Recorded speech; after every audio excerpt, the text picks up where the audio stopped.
Thank you for listening to Depictions Media Radio.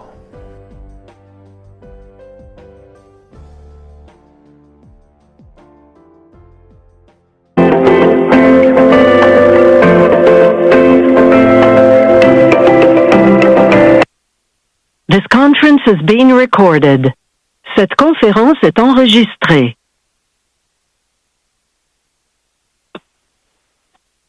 Hello everyone, bonjour à tous, welcome and thank you for participating in today's technical briefing that will provide you with an update on the COVID-19 vaccine rollout. Bonjour et bienvenue au briefing technique sur la distribution des vaccins contre la COVID-19 au Canada. Today we will hear from Dr. Howard New and Major General Danny Fortin from the Public Health Agency of Canada. They will be accompanied by Joël Paquette from Public Services and Procurement Canada. Aujourd'hui, nous aurons des allocutions des docteurs Howard New et du Major général Danny Fortin de l'Agence de la santé publique du Canada. Ils seront également accompagnés de Joël Paquette de Services publics et Approvisionnement Canada, qui sera disponible pour répondre aux questions. Following the remarks, we will open the teleconference line to questions from the media. Suite à la présentation, il y aura une période de questions. Procédons maintenant à la séance d'information technique. Let's begin today's technical briefing. Over to you, Dr. New. Okay, thank you. Merci, Eric. Hello, everyone, and thank you for joining us at today's technical briefing on Canada's COVID-19 vaccine rollout. I'm here with Major General Danny Fortin, Vice President of Operations and Logistics at the Public Health Agency of Canada. We will each provide brief remarks and then open the floor to questions. To assist us in addressing your questions, we have with us Joël Paquette from Public Services and Procurement Canada.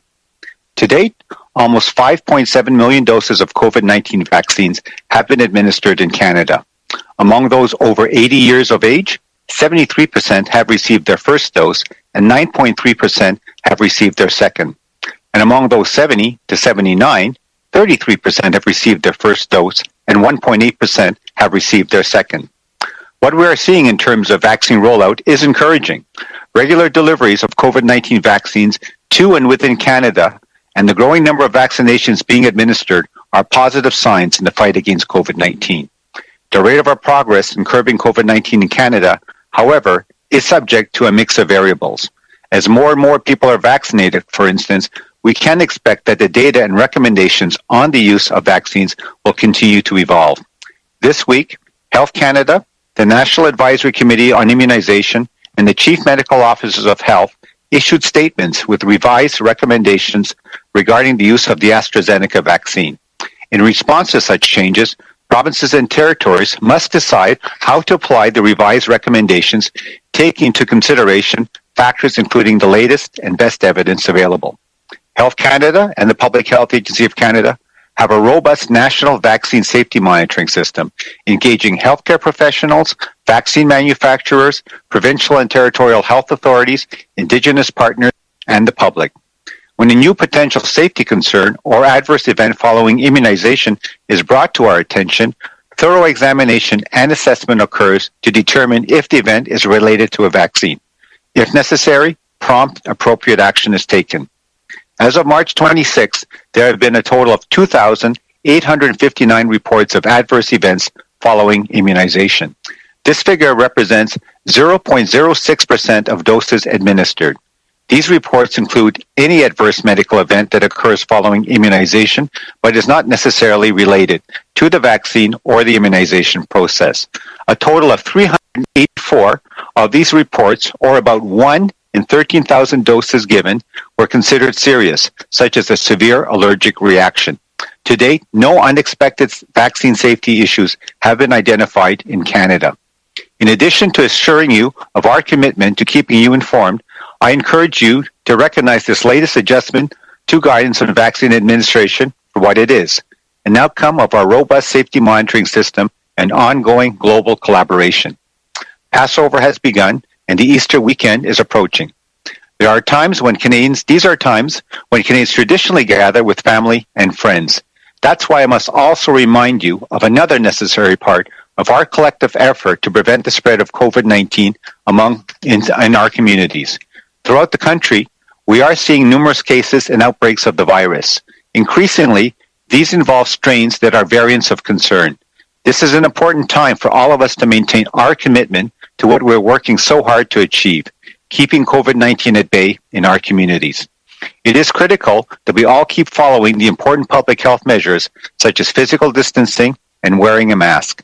Because the extent to which vaccines may prevent the onward spread of the virus has not yet been fully determined, this has to apply to everyone in Canada, including those of you who have received your first and even your second dose of vaccine. Please hang in there a while longer. We've come too far to let our guard down now. Thank you. Bonjour à toutes et à tous et merci de participer à la séance d'information technique d'aujourd'hui sur le déploiement des vaccins contre la COVID-19 au Canada. Je suis accompagné par le Major général Danny Fortin, vice-président des opérations et de la logistique à l'Agence de la santé publique du Canada. Nous vous fournirons quelques renseignements, puis nous passerons aux questions. Pour nous aider à y répondre, Joël Paquette, de Services publics et Approvisionnement Canada, est ici également. Jusqu'à présent, près de 5,7 millions de doses de vaccins contre la COVID-19 ont été administrées au Canada. Chez les personnes de plus de 80 ans, 73% ont reçu leur première dose et 9,3% leur deuxième. Chez les personnes de plus de 70 à 79 ans, 33% ont reçu leur première dose et 1,8% leur deuxième. En ce qui concerne le déploiement des vaccins, la situation est encourageante. Les envois réguliers de vaccins contre la COVID-19 vers le Canada et à l'intérieur du pays, ainsi que l'augmentation du nombre de vaccins administrés sont des signes positifs dans la lutte contre la pandémie. Cependant, la vitesse à laquelle nous réussirons à faire reculer la COVID-19 au Canada dépend d'une combinaison de variables. À titre d'exemple, à mesure que le nombre de personnes vaccinées augmentera, les données et les recommandations sur l'utilisation des vaccins continueront d'évoluer. Cette semaine, Santé Canada, le Comité consultatif national de l'immunisation et les médecins hygiénistes en chef ont publié des communications contenant des recommandations révisées sur l'utilisation du vaccin d'AstraZeneca. À la suite de ces changements, les provinces et les territoires doivent décider de la façon d'appliquer les nouvelles recommandations en tenant compte de certains facteurs, notamment des dernières et meilleures données probantes à leur disposition. Santé Canada et l'Agence de la santé publique du Canada disposent d'un excellent système de surveillance à travers le pays de l'innocuité des vaccins qui met à contribution les professionnels de la santé, les fabricants de vaccins, les autorités sanitaires des provinces et des territoires, les partenaires autochtones, ainsi que le public.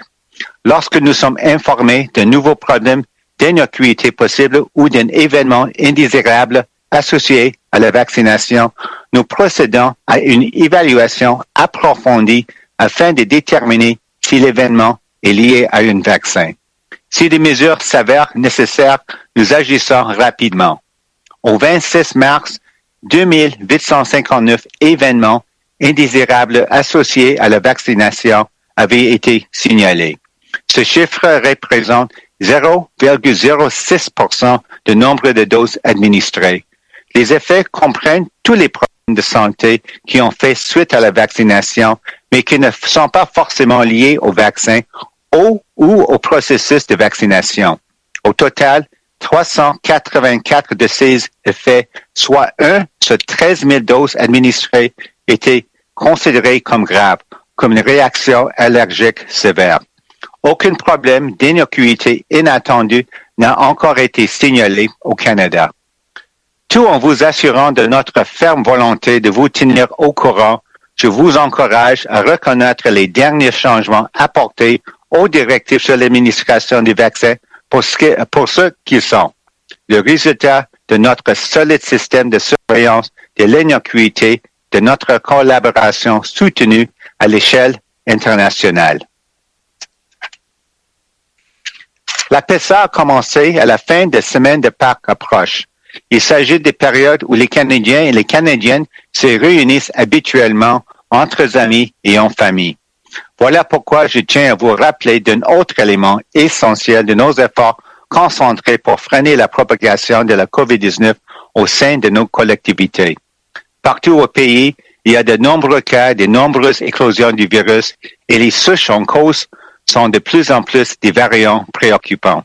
Il est important pour nous tous de poursuivre nos efforts acharnés afin d'atteindre notre objectif, garder la COVID-19 à distance de nos populations. Il faut absolument continuer de suivre les mesures cruciales de santé publique comme la distanciation physique et le port de masque. Puisque la mesure dans laquelle les vaccins peuvent prévenir la propagation du virus n'a pas encore été entièrement établie, ces mesures s'appliquent à tout le monde au Canada, y compris à ceux et celles qui ont reçu leur première, voire leur seconde dose d'un vaccin. Tenez bon encore un peu plus longtemps. Nous avons fait beaucoup trop de chemin pour baisser la garde à ce point-ci. J'invite maintenant le Major général Fortin à vous adresser quelques mots pour faire le point sur la campagne de vaccination. Merci. Alors, bonjour à toutes et à tous. Good afternoon, everyone. To date, we have distributed 7.4 million doses of both vaccines to provinces and territories. By the end of this week, we can expect to have distributed approximately 9.5 million COVID-19 vaccine doses across the country in a little over 3 months. So we have come a long way since we first started this December 14th, 2020. The last shipment of Pfizer-BioNTech for the first quarter is complete. As of today, we have distributed nearly 5.5 million doses of Pfizer-BioNTech to provinces, despite the delays that Canada saw earlier this year. For Moderna, the 590,000 doses delayed last week due to a backlog in the manufacturer's quality assurance processes in Europe are leaving Europe today and are expected to land in Canada tomorrow morning. Distribution to provinces will begin Saturday. For AstraZeneca, we received 1.5 million doses earlier this week from the United States, as negotiated by Public Services and Procurement Canada. Following Health Canada's authorization for the U.S. facility yesterday, deliveries to provinces have already started, and the deliveries will be largely completed by Saturday. Furthermore, we're preparing to pick up more than 300,000 doses of the AstraZeneca vaccine from the COVAX facility in the coming days. Distribution to provinces is expected to take place next week.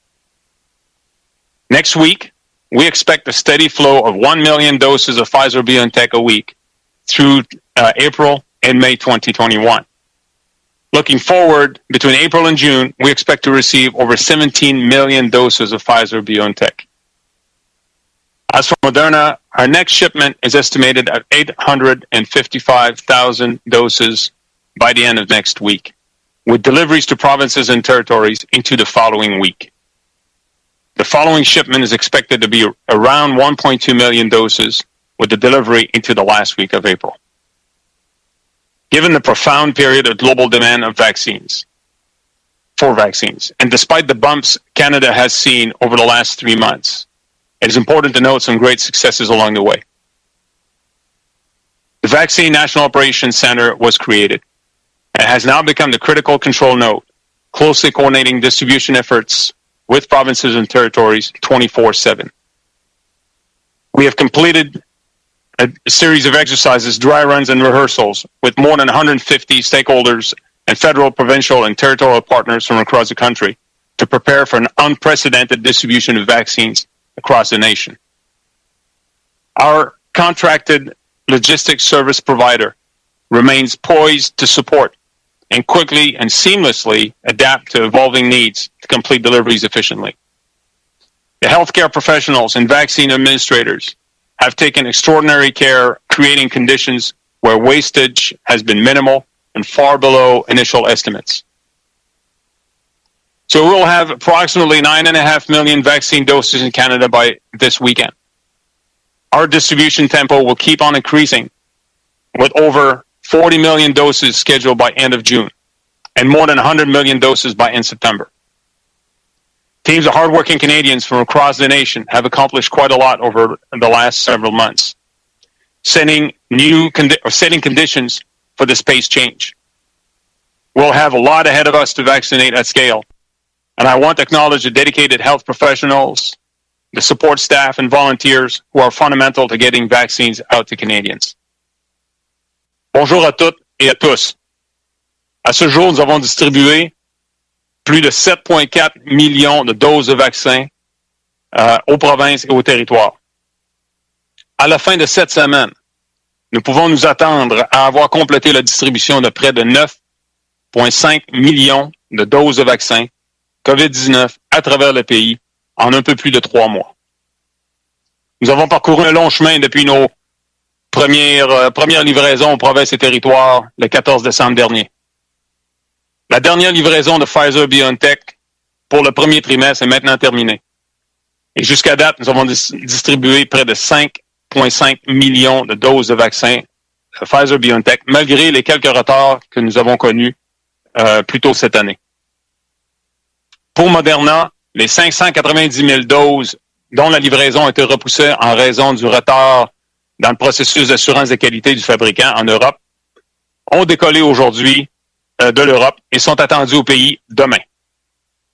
La distribution aux provinces commencera samedi. Pour AstraZeneca, nous avons reçu 1,5 million de doses de vaccins plus tôt cette semaine en provenance des États-Unis, tel que négocié par Service public et approvisionnement Canada. Suite à l'approbation de Santé Canada de l'établissement de production aux États-Unis, la livraison aux provinces a déjà débuté aujourd'hui et devrait être complétée en majeure partie samedi. De plus, nous nous préparons à recevoir plus de 300 000 doses du vaccin AstraZeneca provenant de COVAX dans les prochains jours. La distribution aux provinces et aux territoires débutera la semaine prochaine. La semaine prochaine, nous prévoyons un flux régulier de 1 million de doses de Pfizer-BioNTech, et ce, au cours du mois d'avril et le mois de mai. Nous prévoyons donc recevoir plus de 17 millions de doses de Pfizer-BioNTech seulement entre avril et juin prochain. Quant à Moderna, notre envoi estimé la semaine prochaine à 855 000 doses devrait arriver vers la fin de la semaine prochaine et la distribution devrait se poursuivre au cours de la semaine suivante. Nous prévoyons recevoir également 1,2 million de doses et qui seront livrées aux provinces au cours de la dernière semaine d'avril. Compte tenu de la forte période de demande mondiale de vaccins et malgré les difficultés que le Canada a connues au cours des 3 derniers mois, il est important de noter quelques grands succès en cours de route.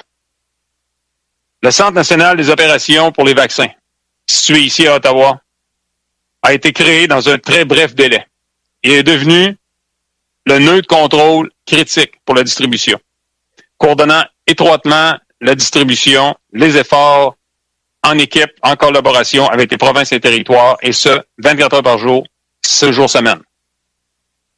En préparation pour une distribution de vaccins sans précédent à l'échelle nationale, nous avons réalisé divers exercices et des répétitions avec plus de 150 intervenants provenant des différents paliers, fédéral, provinciaux, territoriaux, ainsi que des partenaires de partout au pays.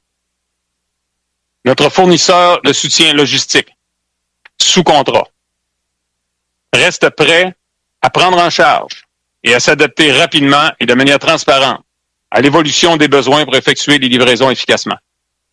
Les professionnels de la santé et les administrateurs de vaccins ont pris un soin extraordinaire à créer des conditions où le gaspillage a été minime et bien en deçà des estimations initiales. Nous aurons donc au-delà ou environ 9,5 millions de doses de vaccins cette fin de semaine. Notre rythme de distribution continuera d'augmenter avec plus de 40 millions de doses au cours du trimestre et plus de 100 millions de doses d'ici la fin septembre.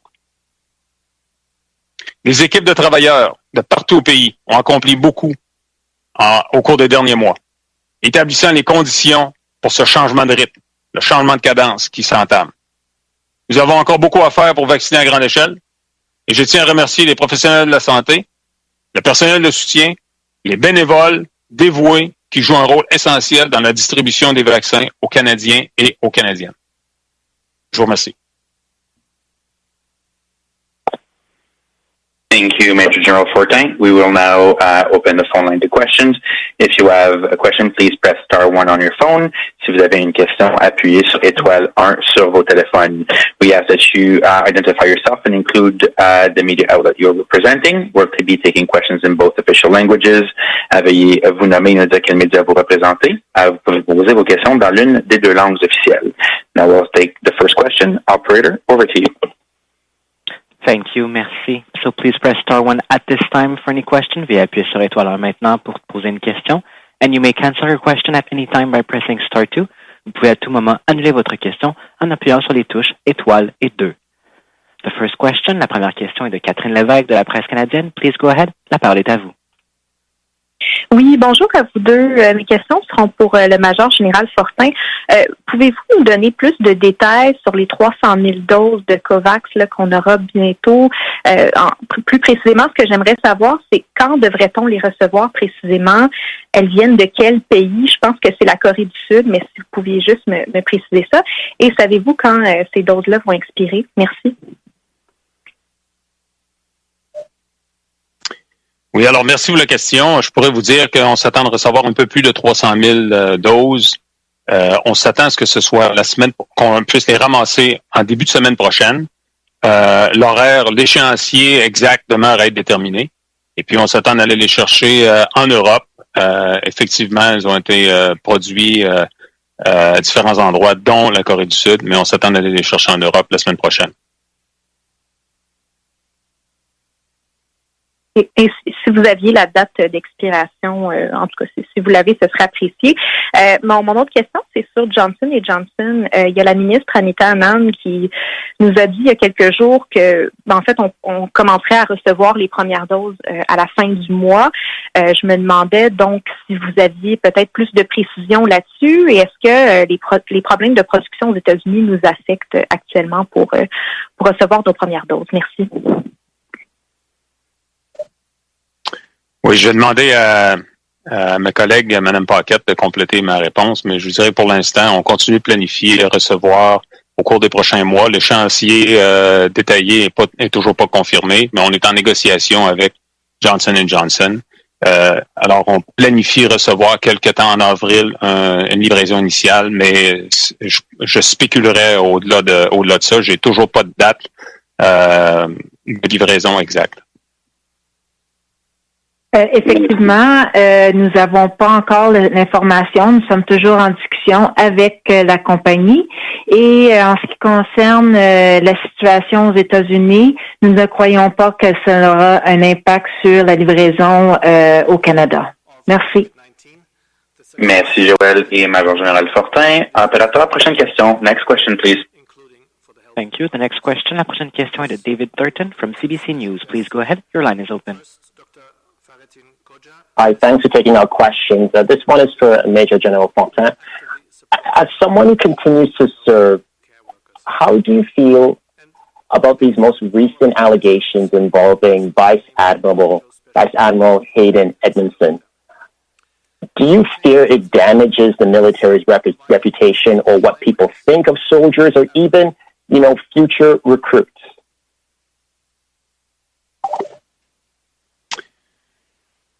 Well, as this matter is under investigation, I'm not going to comment this case. I think Canadian Armed Forces members are proudly serving their country, and I personally will continue to serve proudly my country. Thank you. Follow-up? And totally, I understand that this is under investigation, but you serve proudly, as you said, you serve publicly in uniform. Does this not in any way cause alarm or worry or trouble when you hear about these allegations? I totally understand, Major General Fortin, that an independent investigation is going on, but surely you must have something to say about the impact that this has on the reputation of the Canadian Armed Forces.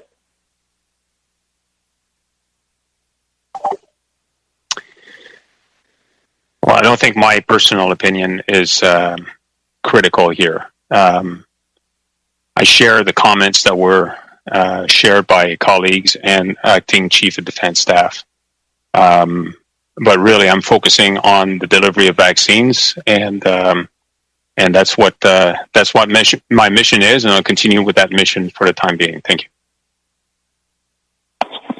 Thank you, Major General, for our time. Operator, next question. Thank you. The next question, la prochaine question est de April1 de Radio-Canada. Please go ahead. La parole est à vous. Bonjour, messieurs. Ma question s'adresserait au Major général Danny Fortin. Je voudrais savoir, est-ce que le contrat d'exportation avec l'Union européenne a été signé pour la semaine prochaine et la semaine suivante? Si c'est pas le cas, est-ce que c'est possible de nous expliquer pourquoi, s'il vous plaît?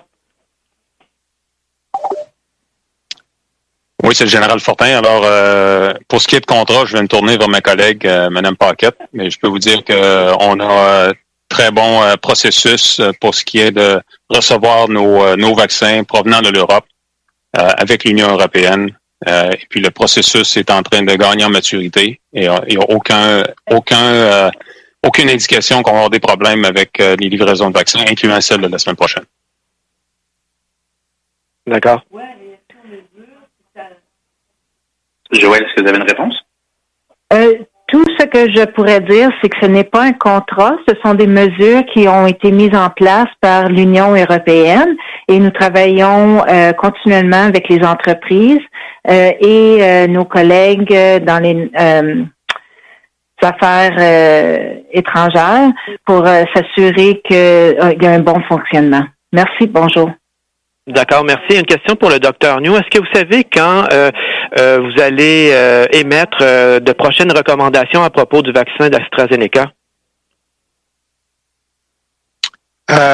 Si je comprends bien la question, je ne sais pas à qui c'est visé les recommandations, parce que notre comité consultatif national d'immunisation continue de travailler avec les recommandations. Aussi les données probantes pour plusieurs questions et enjeux. Donc, je pense qu'on attend peut-être la semaine prochaine des autres recommandations peut-être pour l'intervalle de dose. Mais je peux pas vous dire exactement quand le comité consultatif va nous donner les prochaines recommandations. Mais il continue de travailler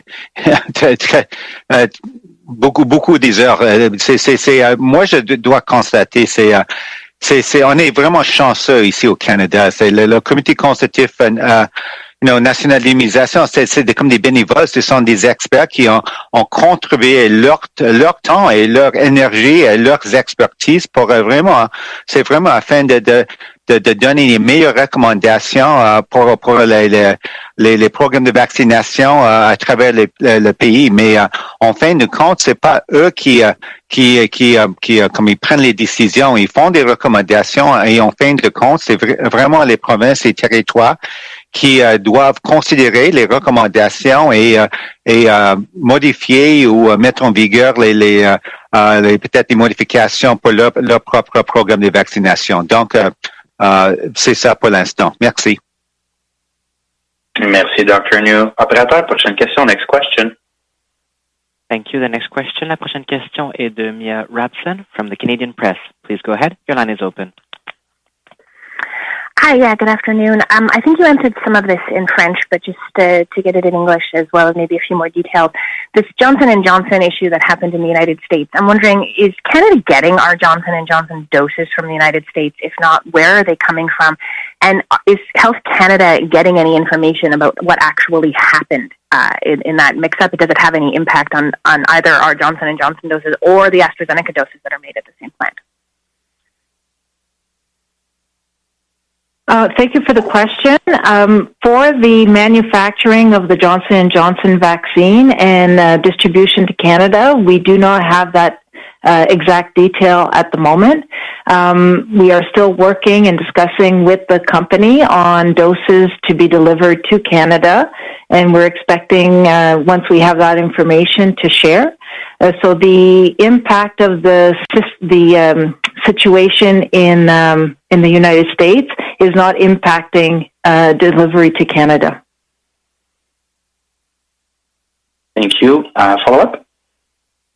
Yeah, I'm also curious if we could get an update on how many of the special syringes have been delivered to provinces, if there's been any issues with those deliveries, and if we have any reports back yet or data on how the sixth dose is going.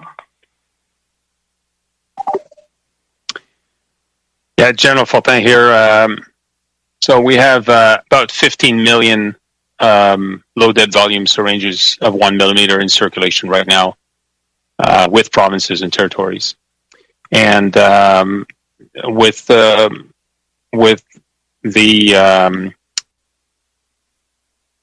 coming in force of the sixth dose, for lack of a better term, several weeks back, we had an opportunity to ask provinces to report on their ability to extract the sixth dose after several weeks of doing it.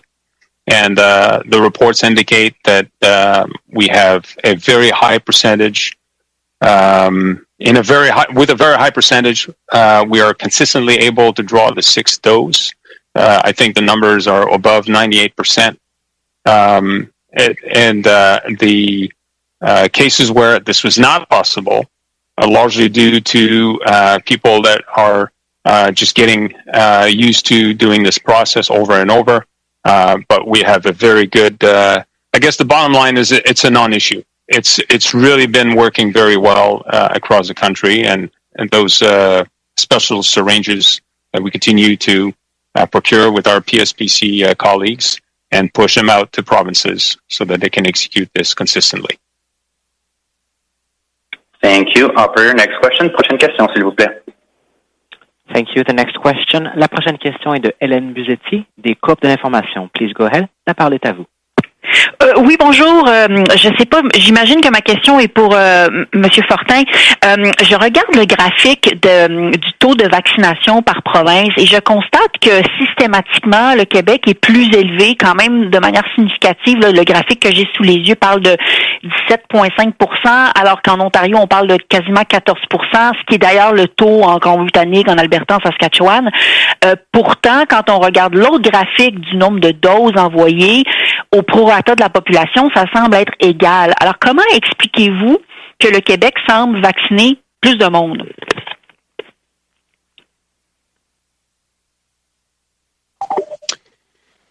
J'aurais une réponse partielle. Peut-être Dr. Nou a quelque chose à ajouter là-dessus. Je pense que ça démontre bien que les provinces et les territoires sont responsables de leur programme d'immunisation. Alors, les provinces mettent en place différents modes de vaccination, que ce soit des super sites, que ce soit utiliser les pharmacies, des cliniques davantage, des cliniques mobiles, des cliniques temporaires. Alors, tous ces différents modes de vaccination-là sont présentement en cours à travers le pays. Et puis, chaque province peut déterminer de prioriser certaines régions pour différentes raisons que le Dr. Nou pourrait expliquer davantage. Alors, tout ça, c'est présentement en train d'être étudié un peu partout. Les provinces sont en train de s'ajuster aux différents facteurs. Et puis, les vaccins, ou plutôt les provinces ont des densités de population différentes. Alors, il y a des opportunités qui se créent dans certains endroits urbains et ruraux.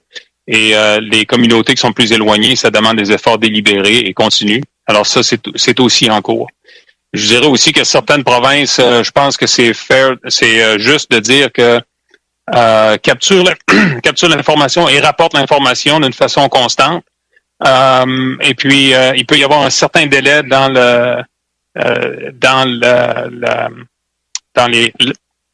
les rapports. Ce qui pourrait contribuer aussi à avoir des données qui ne sont pas tout à fait exactes à tout moment. Merci. C'est Dr. New.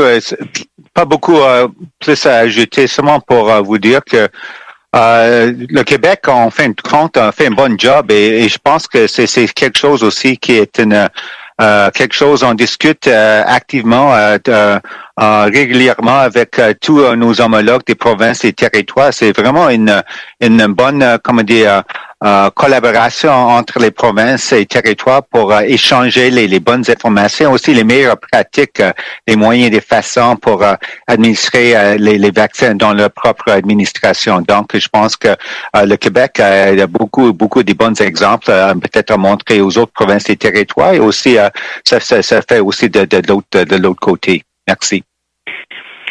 Et je relance parce que dans le fond, une des choses qu'on entend de la part de l'administration Ford en ce moment, c'est que il manque de doses et c'est pour ça que la vaccination va pas assez vite ou assez rondement. Mais ce que je comprends en regardant ces chiffres que vous nous avez envoyés, c'est que ils ont quand même des doses en stock et donc le problème, c'est peut-être plus dans l'efficacité de leur système que la quantité de vaccins, non? Je pense que c'est très difficile de tirer ces conclusions avec seulement quelques éléments, quelques facteurs. Il y a beaucoup de facteurs en jeu. Les provinces, comme je disais tout à l'heure, doivent composer avec des réalités démographiques différentes, doivent travailler sur bâtir la confiance aussi chez les gens. C'est pas équitable ou c'est pas égal partout à travers le pays.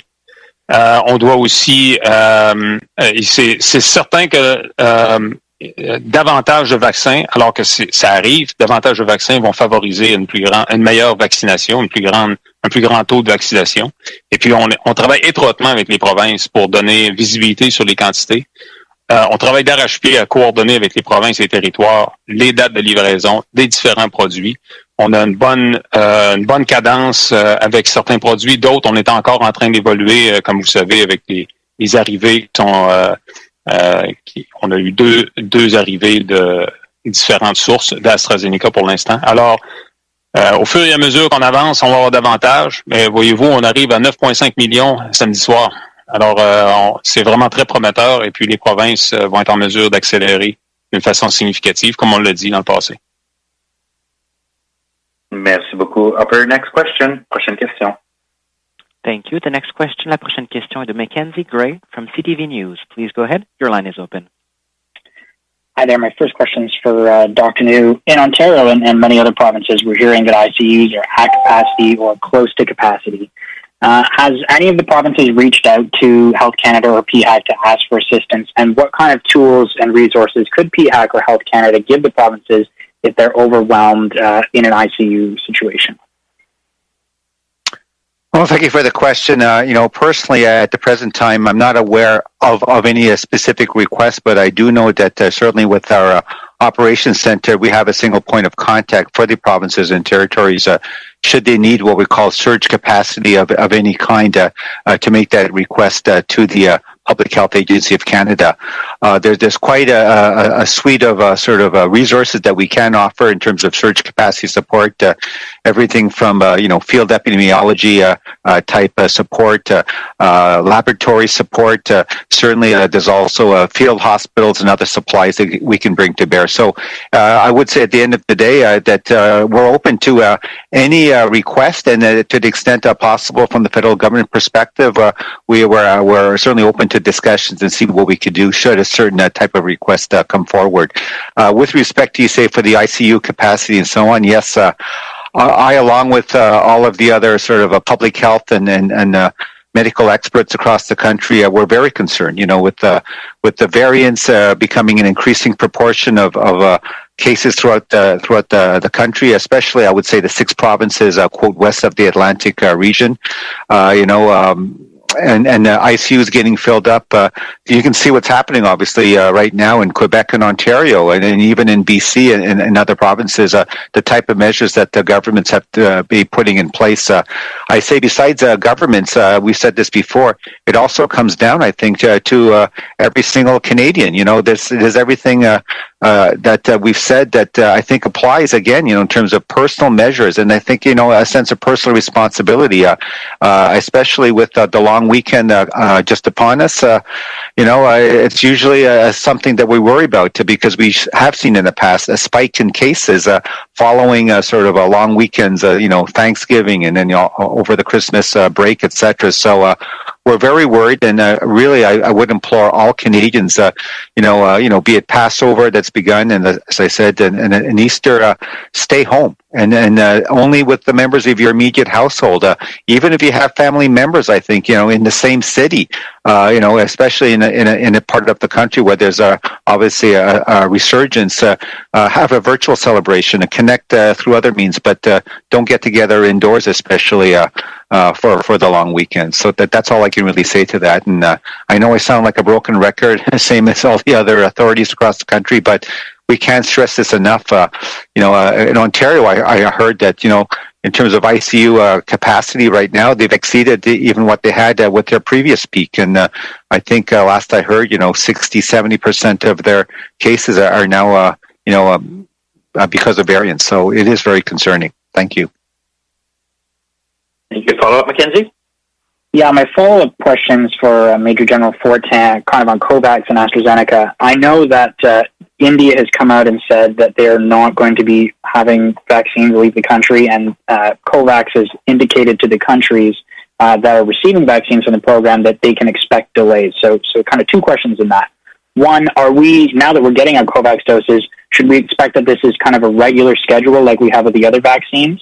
On the COVAX vaccines, and on the Serum Institute vaccines, has India given us any details on whether or not we can expect that the shipments that we were expecting for April and May will come as Minister Anand had previously told us they would? Thank you for the question. Let me turn to my colleague, Mrs. Paquette, to answer. Yes, thank you for the question. For the COVAX doses, we have the delivery happening next week. There is not a set delivery time frame weekly similar to the other vaccines. So unfortunately, I can't provide that kind of detail. As for the Serum Institute, we're working with the company on determining when the doses will arrive. We are expecting a delay in the shipment, but they are committed to meeting their contractual obligations. Thank you. Thank you. Next question. Prochaine question. Thank you. The next question, la prochaine question est de Ryan Tumulty from the National Post. Please go ahead. Your line is open. Yeah, hi there. I'm wondering, with Moderna delivering their final doses tomorrow, do you see them as having met their Q1 responsibilities to meet for the 2 million doses in Q1? Because it seems like tomorrow would fall outside of Q1. And if so, is there any consequences to Moderna for having missed that dose? Thank you for the question. Actually, the doses are in Canada's possession, and they are being delivered. So, yes, they have met their Q1 delivery schedule. And the contract terms are confidential based on our confidentiality agreement, and therefore I cannot provide any further information on that point. Thank you. Thank you. Follow up? Okay. Yeah, just as a follow-up, you mentioned to Mackenzie a second ago that the AstraZeneca doses from the Serum Institute would be delayed. Wondering if you can get more details into those delays. And also on the AstraZeneca doses, I'm wondering, given the changes in the recommendations and maybe some hesitancy out there, how you're going about ensuring that people have confidence in that vaccine, and if you're concerned about that. So I will answer on the delay from the Serum Institute. So we do not have the information with when we're going to get the doses. As I said, we are in conversation with the Serum Institute to determine when we will obtain those doses. And I will turn to Dr. New on your further question. Thank you. Thank you for the question. With respect to, I guess, the issue of vaccine confidence in the AstraZeneca vaccine, yes, we get it. It was a hard decision by the provinces and territories in terms of discussing the pros and cons based on the evidence that was given to us by NACI with respect to this a rare event, but obviously a rare event that could have serious consequences.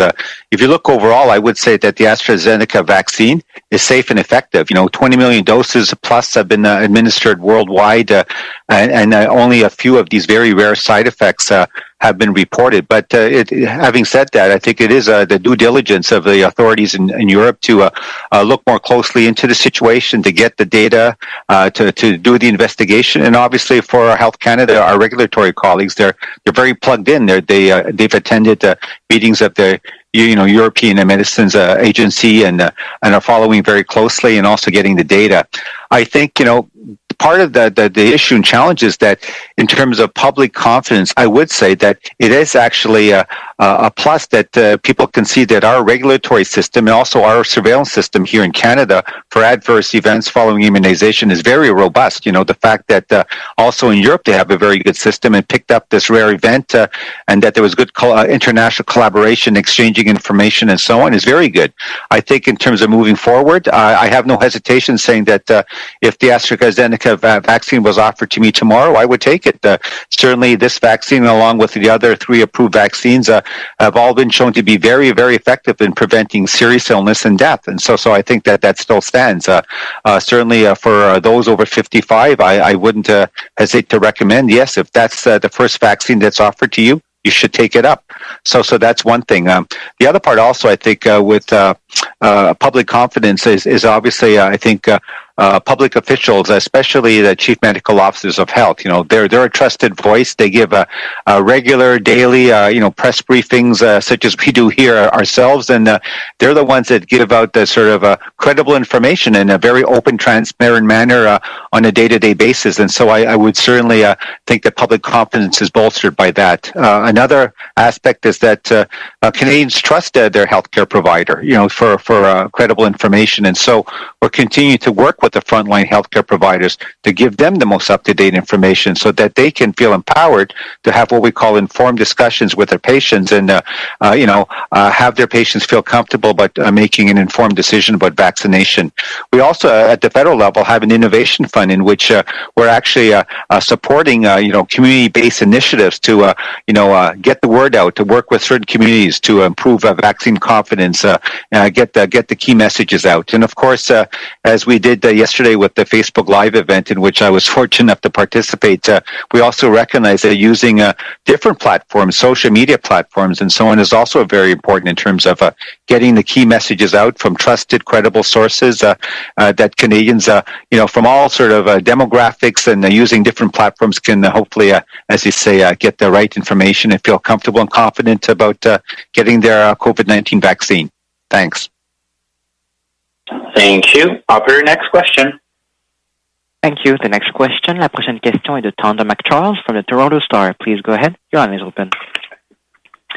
Hi there. Thanks for taking the question. I'm batting a little bit cleanup here. I wondered if anyone could answer the follow-up question that one of my colleagues had earlier about the expiry date on the AstraZeneca vaccines. But my question, I just want to get Dr. New, if you could, you talked about 384 adverse events post-immunization that you're tracking in Canada that could be considered serious. And I'm looking for an update on the Canadian picture in terms of AstraZeneca. Last week, Dr. Sharma said there were 3 events that you had been looking at, 2 strokes, 1 pulmonary embolism. Are there more? And have you determined that all of those events are unrelated to the AstraZeneca vaccine? Can you clarify the situation there for us, please?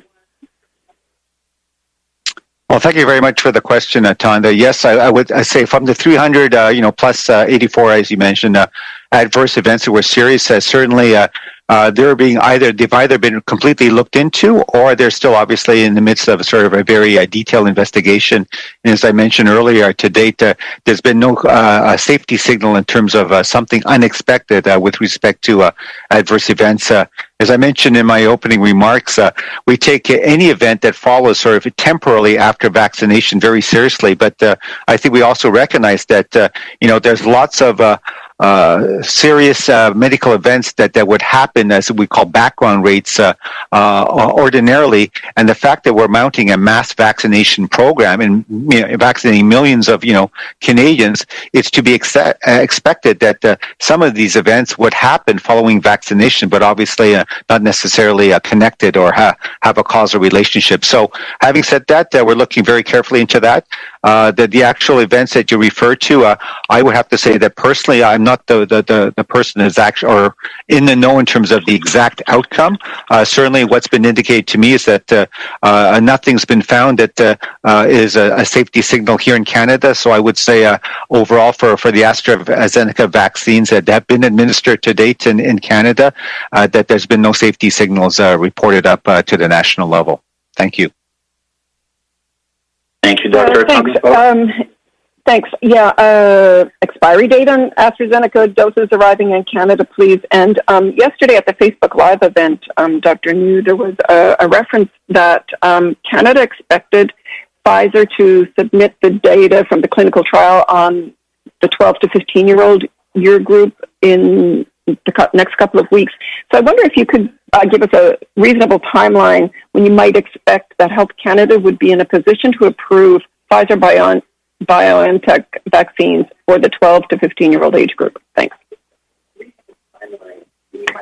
Okay, so maybe I'll go for the question about the 12 to 15-year-old age group, and I think it's great news, encouraging news. That Pfizer BioNTech, with respect to the clinical trials, still underway, but obviously having good results for the 12 to 15-year-olds.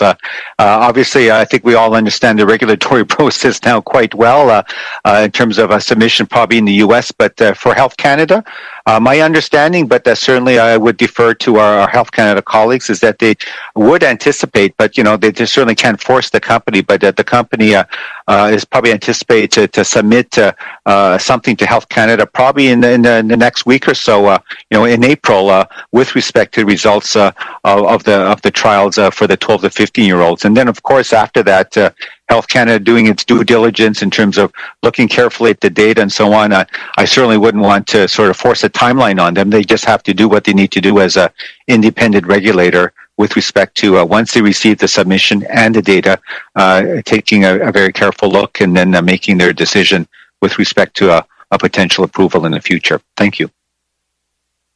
Yes, General Fortin. Andrea, I'll answer that question on expiry dates. The 1.5 million AstraZeneca doses that we just received are just rolling out today and Saturday onwards. The vast majority, actually 2/3 of it or so, expire in May, the rest in June. Thank you. We have time for one last question. Une dernière question, opérateur. Thank you. The next question, la prochaine question est de Lynn Desjardins de Radio-Canada International. Please go ahead. La parole est à vous. My question is, we've seen differences between what NACI recommends and public health recommends with regards to the safety of AstraZeneca. Are you recommending it for not for under 55-year-olds, number one? And number two, do you have any information on whether Canadians have refused to take it? What's the uptake? We know that there were vaccines that expired on April 1st, and I want to know if any of those got wasted. It's Dr. Yu. Maybe I can start, and maybe just to clarify your question with respect to recommendations. Certainly, there's sort of a sequence there. With respect to the rare events that occurred. Certainly picked up safety signals potentially in Europe. The regulator, Health Canada, issued what we call further terms and conditions to AstraZeneca with respect to asking for more detailed data, stratification by age and gender and so on, to also do a further analysis. Following that, NACI, our National Advisory Committee on Immunization, obviously also took a look at the data, what was gathered, in Europe and so on, and they're the ones who, quote, made their recommendations with respect to recommending that those, under the age of 55, probably, let's do a pause in terms of administering the vaccine to them. And then finally, the provinces and territories who have the actual responsibility of administering vaccines to their respective populations. They're the ones who actually took a look at the NACI recommendations. It's not that they have, quote, their own recommendations, and they had to determine how best to, sort of operationalize if they accepted the NACI recommendations. And as you can see by the statement that was issued, I think it was a Monday or so, I'm losing track of time here, following a meeting that was held, on a Sunday with all of the medical officers of health, there was a strong consensus. Everyone agreed that based on the developments and the data that was presented, that they would all, as I say, take a pause on the AstraZeneca vaccine for those under the age of 55 as further work and analysis and then further, I guess, acquiring of data is taking place as we speak. And so that's the current status, and it's certainly seen as a temporary step as we wait for further data and evidence to emerge. Thank you. And what John, about for your other question? Yeah. John Fortin here for your other embedded question here about Covishield numbers. As of Monday, provinces indicate that 423,000 of the 500 vaccine doses were administered. This number has grown over the course of the week, but they report every week, so we'll find out in a few days what the uptake is on that 500. So the figure that you just gave us, does that mean the difference between those two figures got wasted? The difference between the 500 and the 400 and whatever it was, 23,000? No, 423,000 is what has been administered to date, and I have no indications that that provinces have had issues with wastage or have not or don't have a desire to administer any of those doses in time for prior to the expiration date of 2 April. Those that were, if you recall, 300 of the 500 expired 2 April. So I don't know for certain, but we have reasons to believe that they prioritized those over those that were to expire later. Thank you, Major General Fortin. That'll be all for today's technical briefing. C'est ce qui va mettre fin à la briefing technique pour aujourd'hui. Passez une belle journée. Have a good day. Bye-bye. This show has been produced by Depictions Media. Please contact us at depictions.media for more information.